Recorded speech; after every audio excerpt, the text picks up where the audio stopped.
mío, pasan los años. ¿Cuántos años han pasado? Dios mío, pasa la vida y me encuentro desterrado.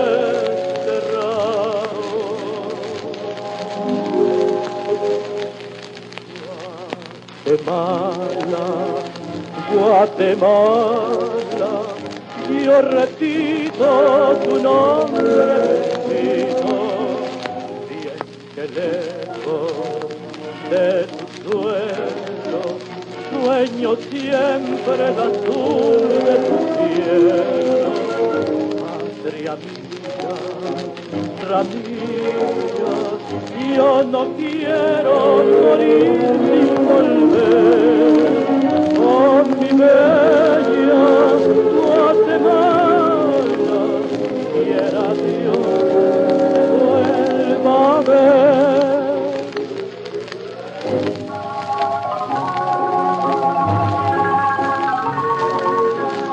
Yo repito tu nombre bendito,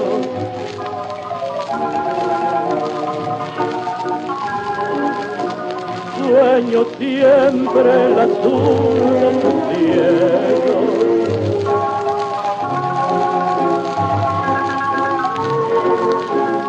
Yo no quiero morir. Esta es una cordial invitación a que me acompañen en esta serie de programas La Guatemala que no conocimos.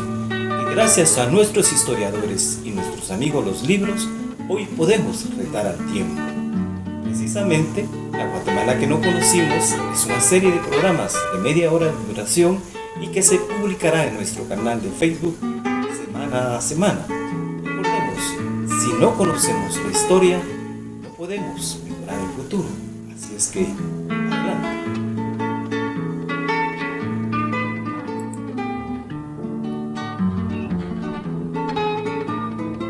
Capítulo 1. Fundación de la muy noble y muy leal ciudad de Santiago de los Caballeros de Guatemala y su traslado al Valle de la Ermita.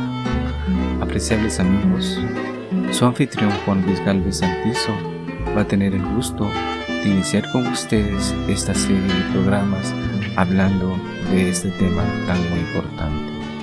¿Cómo fue la fundación de la muy leal y noble ciudad de Santiago de los Caballeros de Guatemala? ¿Qué provocó el traslado a esta ciudad, el Valle de Panchoy, después de la destrucción de la ciudad asentada en el Valle de Almolonga y su traslado al Valle de la Ermita? Pues vamos a comenzar diciendo, queridos amigos, que la primera fundación se dio en Ixilche, Tecpan, un 15 de julio de 1524. Luego, por razones ya muy conocidas, la inseguridad, el ataque constante de tribus que todavía no habían sido dominadas, la ciudad se traslada al Valle de Almolonga un 22 de noviembre de 1527. Pero, lamentablemente, la inundación, la tragedia de todos conocido, acaecida el 11 de septiembre de 1541, hace que la ciudad se inunde, esa segunda ciudad, y obliga al traslado del Valle de Almolonga al Valle de Pancay o de Panchoy. Acá, en esta ciudad, muere doña Beatriz de la Cueva, que había quedado al cargo de la muy noble ciudad después de la muerte de don Pedro de Alvarado en un trágico accidente en Guadalajara el 4 de julio de ese mismo año de 1541. Fundada el 10 de marzo de 1543 por el obispo Francisco Marroquín y el hermano de la viuda doña Beatriz de la Cueva, fundan la tercera ciudad en fecha citada, estableciéndose como la cabecera de la Real Audiencia de Guatemala en el año de 1549 y teniendo una duración de 230 años. Pero ¿cómo era la muy noble y muy leal ciudad de Santiago de los Caballeros de Guatemala, asentada en el Valle de Pacán o el Valle de Panchoy? Destruida La ciudad del Valle de Almolonga, por el terrible inundación, como ya dijimos antes, en septiembre de 1541, los moradores de la ciudad adolescentes sufren angustias múltiples y el cerebro y corazón saben de grandes desconciertos y de pánicos diversos. Durante los 14 años que vivieron en Almolonga, solo conocieron el fantasma de la guerra aún no apagada, la inquietud de pecados misteriosos surgidos de la conquista y la continua alternativa de los castigos de la naturaleza y de la plaga de humanas, usureros, ladrones y jugadores. En tal estado, el volcán de agua remata las desgracias con un espíritu vengativo y defensor de la raza vencida. Arrasa con impetuosa corriente a la ciudad que todavía no había cumplido la primavera de la vida. En octubre de 1541, el pregonero anuncia el traslado de la ciudad y después de breves discusiones sobre el sitio de erección, en noviembre y diciembre del aciago año de 1541 comienza la peregrinación y traslado al Valle de Pacango de Panchoy, también conocido como lugar de las flores amarillas. La ciudad ha nacido entre angustias y duelos. Cada vecino, cada familia moderarán su intelecto y sus sentimientos de acuerdo con la tristeza del ambiente y se creará un complejo vital que engendrará variadas y morbosas ecologías. Desde el año ya de 1542, febriles trabajos cunden por doquier. Se reparten solares, se elevan cercas y en algunos sitios bases y muros de piedra anuncian el futuro monumental de conventos e iglesias.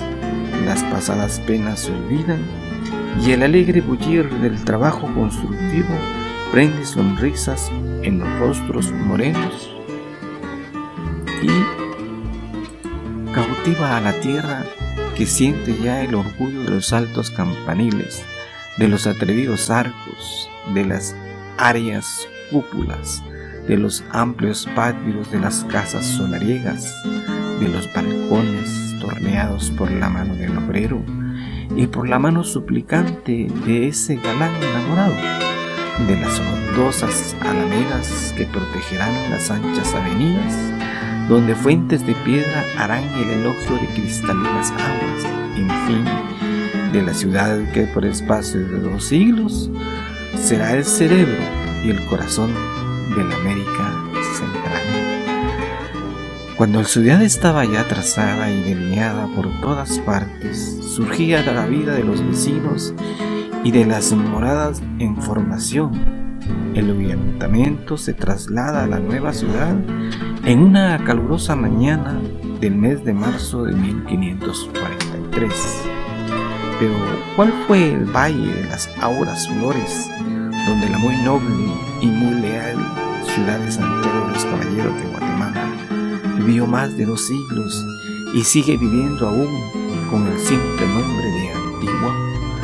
Al cultivador ricas y jugosas pomas que hacen la gloria de huertos de 1000 flores que desde las faldas de la montaña hasta la llanura ponen sus colores y aromas una nota coquetera femenina que circunda la ciudad. La fertilidad asombrosa de ese valle predilecto obligó a los españoles a fundar en él la ciudad, y no fue solo la tierra lo que maravilló, fue el clima atemperado, la belleza de los pueblos comarcanos que surten con facilidad y ligereza toda esa clase de alimentos. Las fuentes, los ríos que rodean a la futura ciudad la colman de regalos cristalinos y cinturón de montañas que la protege de los vientos. Es decir, en ese valle florido, la España renacentista creó una cultura y un pueblo mestizo más fecundo y adaptable que sus ancestros puros. Los volcanes vengativos olvidaron sus odios y entonces decidieron apadrinar a la muy noble ciudad de Guatemala en ese pueblo altivo, con sus volcanes, fecundo como el corazón de sus tierras, fragante y delicado como las rosas de sus jardines y patios, la Hispania del siglo de oro injertó ciencia, filosofía, amor y caridad. Estas hermosas palabras son tomadas del libro del distinguido Dr. Carlos Martínez Lang, Las Ciencias Médicas en Guatemala, donde nos habla en su primer capítulo de la era colonial de la medicina en Guatemala. Con exquisito tinte poético, el doctor describe muy atinada cómo fue esa ciudad del Valle de Pacán o de Panchoy, donde se trasladara la ciudad de Almolonga después de aquella trágica inundación de 1542. Sin embargo, amigos, ahora conoceremos qué pasó después de esos 200 años, que es el propósito del programa del día de hoy, sobre el traslado, que obligó al traslado de la ciudad, la muy noble y muy leal ciudad de los Caballeros de Guatemala, al Valle de la Ermita. Pero antes es importante conocer algunos pormenores que nos detalla en su libro el gran escritor Pedro Pérez Valenzuela, en el libro titulado Don Martín de Mayorga y otras calderías históricas. Aquí nos describen con un poquito de detalle sobre el nuevo presidente de la Real Audiencia, cómo llega a Guatemala, cómo pasa sus primeros días, y precisamente en esos días en que recién había llegado este personaje que, como vamos a ver, no tuvo toda la suerte del mundo, se da precisamente el terremoto de Santa Marta. No sabemos en sí qué méritos haya tenido el señor don Martín de Mayorga para hacerse digno de la codiciada por antiquísima y honrosa orden militar y religiosa de San Juan del Peral, devenida en Alcántara. Ni sabemos tampoco sus hazañas castrenses que lo elevaran al rango de capitán de las Reales Guardias Españolas y mariscal de campo de los ejércitos del rey. E ignoramos también por qué ese liberal don Carlos III le hizo gracia y merced de la presidencia del Reino de Guatemala, antesala del virreinato de la Nueva España. Lejos estaba de imaginarlo cuando desde el Real Sitio de Aranjuez, el 12 de septiembre de 1772, escribiría a la Audiencia de Guatemala y al Ayuntamiento notificándoles su designación y sus propósitos de ser buen gobierno, promoviendo gustoso cuando conduzca a su mayor alivio y satisfacción de la República. Igualmente no imaginaría cuando en los primeros días de marzo de 1773 vería con mucha nostalgia cómo la Noa que lo traía se iba alejando de las costas españolas, las que más retornan, jamás retornan. Después de 2 meses y un día de tedioso viaje por el mar, que bien le cayó visitar la fábrica del castillo que mal defendía aquellas costas, ya que no de piratas que se había pasado de moda, sino de ingleses iguales que ellos y los mismos que cambiarían la bandera negra por la de Gran Bretaña. Todo fue salir de Omoa al puerto donde se llegaban aquellos tiempos después de los viajes que venían de España, como romper el invierno con grandes y fuertes chaparrones que, según decir Jesús, pusieron el camino que era angosto y solo para Recúas endemoniadamente malo, tan malamente que el ilustre vejero se veía obligado a detenerse a cada momento. Parada obligada era para presidentes y principales de la iglesia cuando se hacía la venida del Golfo de Omoa para llegar a la cabecera del reino, una finca llamada Cabrejo, a brevísima distancia de la ciudad, cuya casa de amplias salas y corredores en sus 4 lados, orillados por banderas de madera y todo rodeado de árboles, ofrecía un descanso agradable a los fatigados viajeros. Su dueño se cuenta que fue don Francisco Carbonell. Allí en Cabrejo, donde llegó el 11 de junio de 1773, le esperaban con grandes regocijos los miembros del Real Consejo y los del Ayuntamiento a conocer al nuevo gobernante que ocuparía el vacante que dejara el otro mariscal de campo, don Antonio Fernández Heredia, cuyo gobierno había terminado en el año de 1765. Pero poco después de las 3 de la tarde, los rostros que antes se mostraban risueños fueron tornándose serios y alarmados. Temblaba la tierra. Es cierto que desde el mes de mayo ocurría con frecuencia, y a cada momento los remozones aumentaban con violencia. Algunos de los asistentes recordaron los terremotos de San Casimiro hacía 22 años y que tan mal había dejado a la ciudad. Aquí vale hacer una breve pausa sobre los terremotos que en años recientes había sufrido la muy noble y muy leal ciudad de Santiago de los Caballeros de Guatemala. Los terremotos más fuertes que vivió la ciudad fue antes de su traslado definitivo. En 1776 fueron los terremotos de San Miguel, precisamente en el año de 1717. Luego, el 4 de marzo de 1751, tuvo lugar el terremoto de San Casimiro, que dañó la ciudad de Santiago de los Caballeros, a la cual acababa de recuperarse de los terremotos provocados por el terremoto de San Miguel de 1717, como se mencionó antes.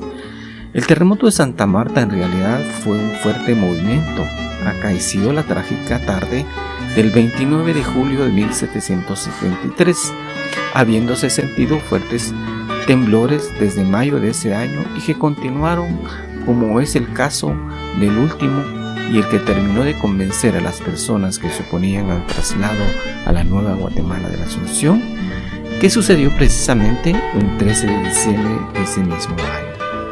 Esto es similar a los terremotos de 1917-1918 en Guatemala, donde fue prácticamente un mes de fuertes temblores. Pues volviendo a lo que cita don Pedro Pérez Valenzuela en su libro sobre don Martín de Mayorga, siguiendo con esa corriente, esa historia que muy interesante pudiera parecernos, a este personaje nuestro le interesaba mucho que haber dejado en Madrid a la mariscal, a su mujer, la dignísima señora doña María Josefa Valcárcel y sus hijos, antes de venir a Guatemala, que se había informado que sería una ciudad y le haría feliz, una ciudad muy hermosa, que haría mansión en un enorme palacio, con arcadas de piedra tallada alta y baja. Al frente medía aproximadamente 100 varas castellanas con amplísimas salas en la esquina que da al poniente y que se llamaba Palacio Chico. Para su habitación, grandes también las que ocupaban oficinas de gobierno, la Real Audiencia, la Sala de Armas y la preciosa capilla que tantas cosas más se le había dicho. Don Martín de Mayorga no está nada equivocado. A pesar de no conocer la ciudad aún, la ciudad era enormemente bella, como ya describiera en anterioridad el doctor Carlos Martínez Durán. Y así llegó el día en que la iglesia celebra a Santa Marta, el 29 de julio. A Santa Marta, ¿cómo se te recordará después? Ese día 29 de julio era un día martes. El suelo estaba sosegado, no había señales de que fuese a llover. Al contrario, era un día hermoso, de glorioso azul. Los cerros que circundaban el valle mostraban ese verde tan grato de ver, y los volcanes, aquel verde profundo que les da tanta belleza, como el aire era claro y parecía que los acababan más a la ciudad, es decir, embellecía más aquella ciudad. El oficio de la misa en el santorial dedicado esa fecha a Santa Marta, hermana de María Magdalena y de Lázaro, como recordarán, a quien Jesús resucitó, y a esa linda muchacha Marta, que ponía afanes y cuidados preparando la mesa a su hermana, como embobada como hechizos con el alma, que no era este mundo sino otro, escuchaba las palabras de aquel Cristo Salvador. Los relojes del ayuntamiento de la catedral acababan de dar la campanada de las 3:30 de la tarde, cuando, ¡santo Dios!, la tierra no tembló. Aquello fue una reparada y luego un movimiento como que fuera un caballo indómito, seguidos de ruidos atronadores, de bóvedas que caían, de cúpulas que se hundían, de muros que derrumbaban, y luego una espera, una nube de polvo que envolvía la ciudad completa, y el pánico y las multitudes de rodillas pidiendo clemencia al cielo. Cuenta don Pedro Pérez Valenzuela en esta obra que citamos en estos momentos, que don Martín de Mayorga no disfrutó de su palacio real, pues 2 días tenía de haber estado en el reino ya instalado cuando sucedió este trágico movimiento que lo obligó a habitar un rancho que los indígenas habían construido en la plaza, un rancho de paja como el de ellos, donde acostumbraban vivir por su condición de pobres. Tal es el caso, pues, de que don Martín de Mayorga sufría todas las incomodidades, no aguantaba más, y los días lluviosos, los sismos, aunque pequeños, que a diario repetían el vivir apretujado en aquel rancho mísero e incómodo, lo hacían sentirse acongojado, molesto, el gobernante más desgraciado de la tierra. ¿No tenía don Martín el temple de aquellos hombres del siglo XVI con los Pizarro escalaban los Andes, que con Cortés o con Alvarado conquistaron reinos y fundaban ciudades, guerreando siempre y durmiendo bajo el techo luminoso de las estrellas? ¿Mal engañado al hombre? No, don Martín se sentía en el peor de los infortunios, y como el tornillo del traslado iba apretando más y más la voluntad, el 2 de agosto, es decir, a los 4 días de la ruina, invitó a la Junta General y escribió al rey dándole cuenta del infeliz suceso e incitándole que creía necesario situar a los habitantes junto con los pueblos aledaños, 60,000 personas aproximadamente, en otra parte y desamparar la ciudad. Este informe se hizo como acordado con dicha junta en aquel día.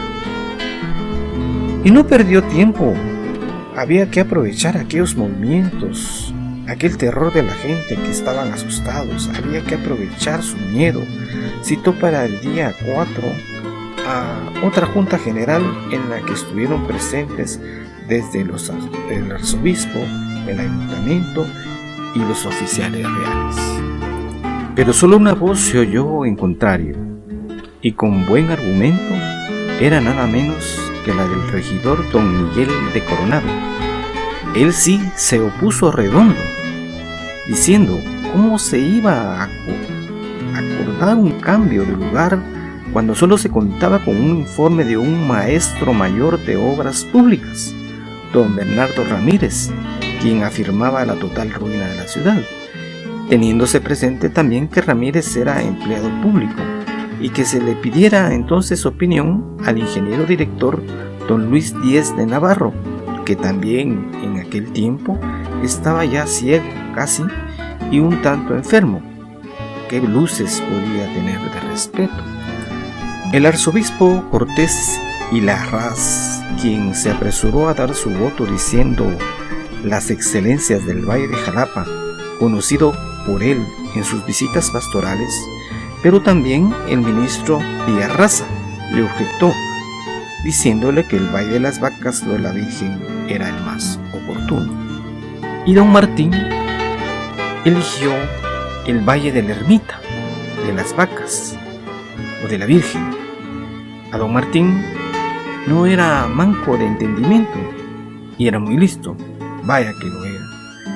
Pero ¿cómo era el Valle de la Ermita, el Valle de las Vacas o de la Virgen?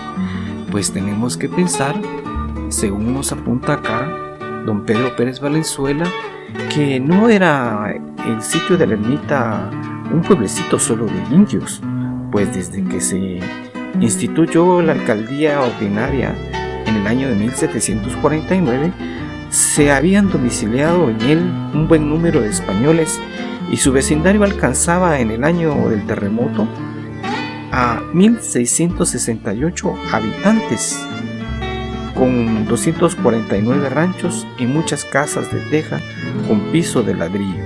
El cabildo del pueblo tenía 2 casas, y de las cuales se le despojó, designándose una, la más amplia, a la Real Audiencia y la otra a guardar el Real Tesoro.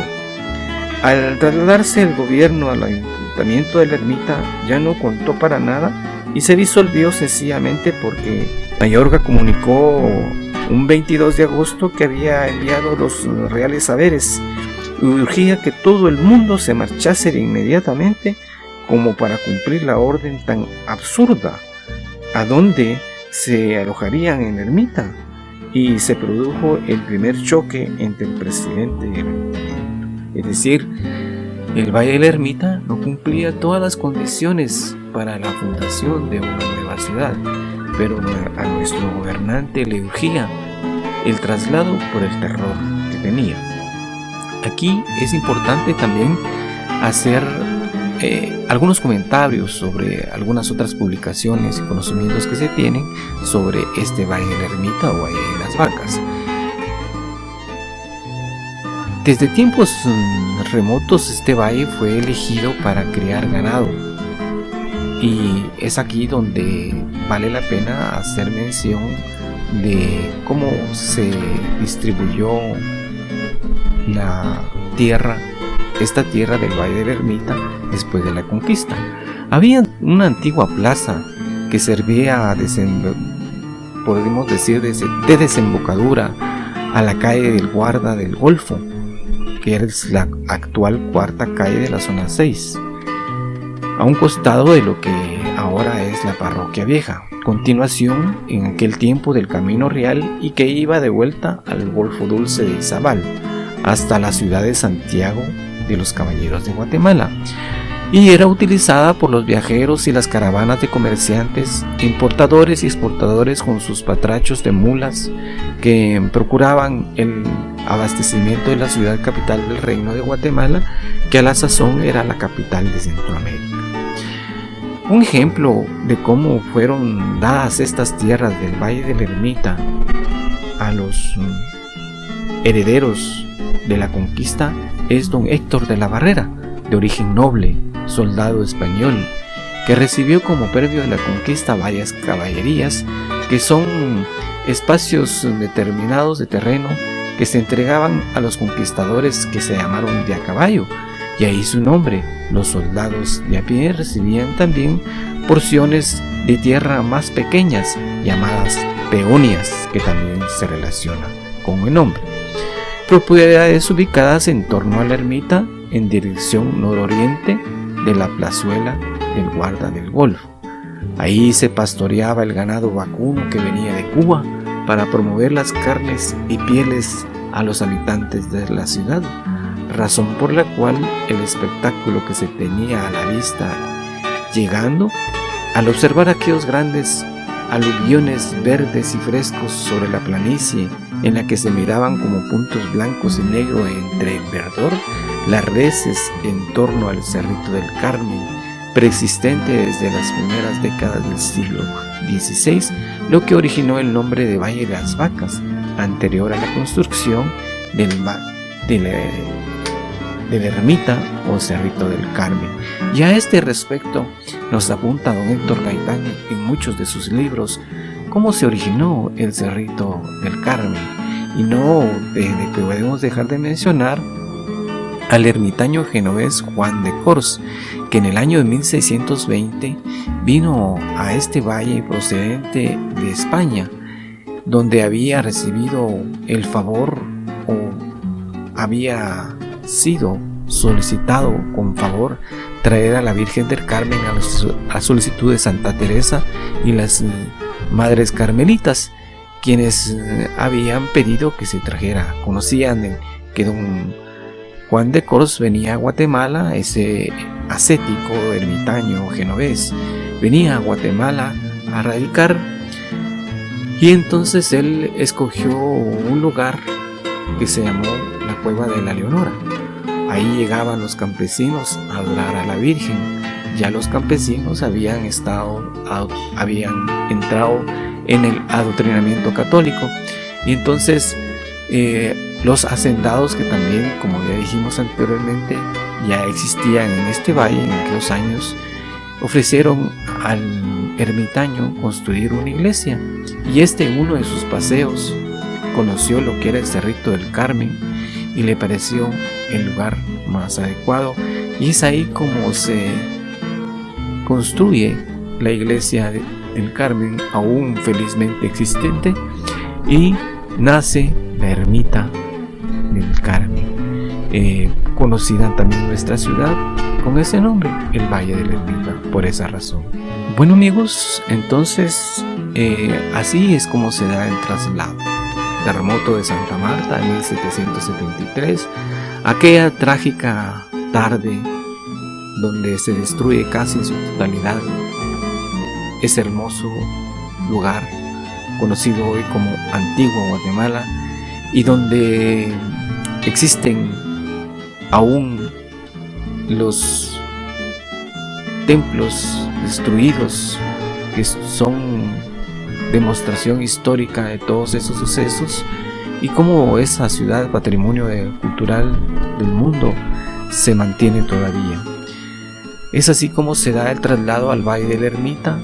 Conocimos algo sobre cómo era este Valle de la Ermita, por qué de la Ermita, por qué de la Virgen, por qué de las vacas. Ya existían muchos ranchos, mucha gente que la habitaba entre ladinos e indígenas, y la bella historia que en algún otro capítulo ampliaremos sobre lo que fue don Juan de Cors, ese ascético ermitaño genovés que vino a Guatemala en aquel lejano año de 1620. Ha sido para su servidor Juan Luis Gálvez Santizo un gran gusto compartir con ustedes parte de los relatos del doctor Carlos Martínez Durán en su libro Las Ciencias Médicas en Guatemala, y de don Pedro Pérez Valenzuela en su libro Don Martín de Mayorga, Otras Calderías Históricas, y sin dejar de tomar como referencia las preciadas obras del gran maestro de la historia, ese fabuloso periodista que nos dejara hace poco tiempo, pero que vivirá a través de sus historias con nosotros para siempre, don Héctor Gaitán. Muchísimas gracias, les esperamos su audiencia y que nos visiten en este canal el próximo capítulo. Gracias.